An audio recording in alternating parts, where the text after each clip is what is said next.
As soon as we saw the barren, empty shelves, it created a domino effect. Panic buying was done with the reaction that actually, I don't think it's going to be a problem, but now I've seen the empty shelves, I think it actually is a problem. I've never seen anything like this in my whole entire life. There was a queue all the way from there to there. In 4 weeks leading up to the middle of March, we spent £2 billion clearing supermarket shelves. And the stores themselves were hit as tens of thousands of staff went sick. Sainsbury's were more distracted as an organisation than some of the other big grocery brands to face this pandemic. They've been through a lot of changes. They've just taken on the Argos brand in stores, and I would say that it's probably just not as fit and ready for the pandemic as a brand maybe like Tesco's. Panic buying meant worried shoppers were stripping the shelves as soon as goods could be put out in case there were no supplies available on their next shopping trip. No, there isn't a single toilet roll. Sainsbury's first act was to limit each shopper to a maximum of 3 high-demand items and only 2 per person in the case of soap and toilet paper. I'm starting to freak out a little bit. Next, Sainsbury's knew all the supermarkets needed to pull together and persuade the British public there was no need to panic buy. What did he do wrong? Through their trade body, the British Retail Consortium, they took out a joint advert. Sainsbury's took quite a surprising lead when it came to the Feed the Nation plan. They were the ones that encouraged this combined statement to be made, and I think in doing so they became quite an authority. I think they were seen very much as a figurehead.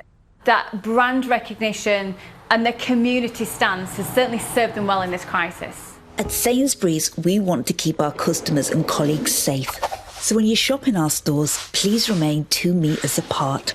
That's about 2 trolleys between you. Sainsbury's surprisingly took quite a lead in communication, and in doing so they gained authority with that. With their staff protected and shelves restocked, most of the supermarkets tried to boost their online orders and deliveries to try and help those who couldn't get to the shops. From their own records, they contacted 450,000 who wouldn't be able to get out of their houses to go shopping. And they used government data identifying a further 300,000. Even with their own staff reporting sick, they managed to increase online capability by 50% to 600,000 slots. Online delivery slots have been in big demand since the start of the pandemic. It's so crucial for consumers, particularly vulnerable ones. Sainsbury's really took the initiative. They've actually been at the forefront of some of that idea and been working with the government on delivering it. Sainsbury's upset some by choosing to keep their 306 in-store Argos outlets open. It was a shrewd bit of business. In the 3rd week of March, Argos's sales rose 63%. I think keeping Argos open during this time was a bit of a controversial move, but it served them quite well. There was a real boost as people tried to change their lives and create home office spaces and bring exercise equipment into their homes, and Argos were the go-to brand for a lot of that. After the disastrous John Cleese adverts, Sainsbury's knew it had to get its communications right. In 2001, they signed up a fresh new face. Right, let's get shopping, Tiger. Yeah, let's go shopping. The Jamie Oliver adverts were phenomenal. Absolutely phenomenal. The impact it had in store was incredible. In terms of the uplift on product. It was massive. He brought something new, different, fresh. He was very edgy, and I think the Sainsbury's customer liked the idea that they were presenting recipe ideas so that you could go into store and pick the meal for that week. With their advertising strategies sorted out, Sainsbury's also decided to follow the example of other supermarkets and put more effort into non-food. It was a move that would put them in a good position in the coronavirus pandemic when clothes stores were in lockdown. I actually think that the Tube brand is a great asset in the Sainsbury's portfolio. I think it's brought good quality at a great price, and it's certainly taken a lot of the marketplace away from maybe brands like Marks and Spencer's. Sainsbury's are still the #1 fair trade retailer in the world, bar none, so they're clearly getting something right. But in 2017, Sainsbury's started selling tea with their own fairly traded label. Was this another unforced communications error? Aid charities were furious.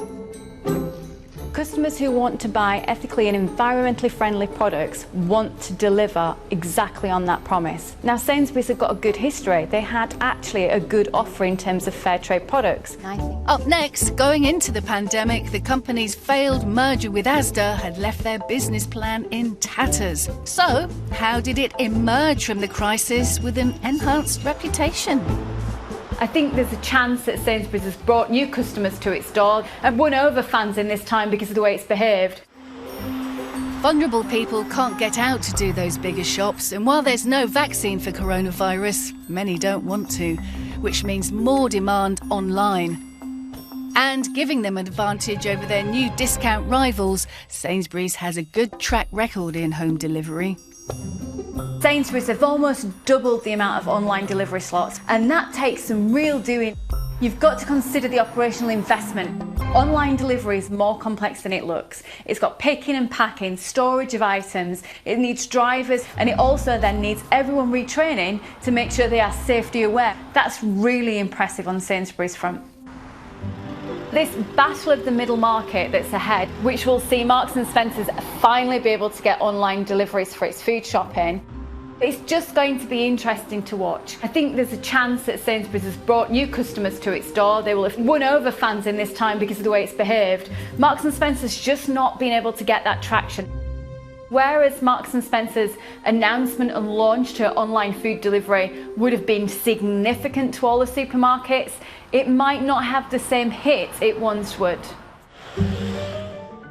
There is going to be a battle ahead for the middle market. Consumers have more choice than ever before. They want to try different styles. They have new tastes that they want to explore. And Sainsbury's has served well there. But Marks & Spencer's, Ocado, they're all hot on the same customers' heels.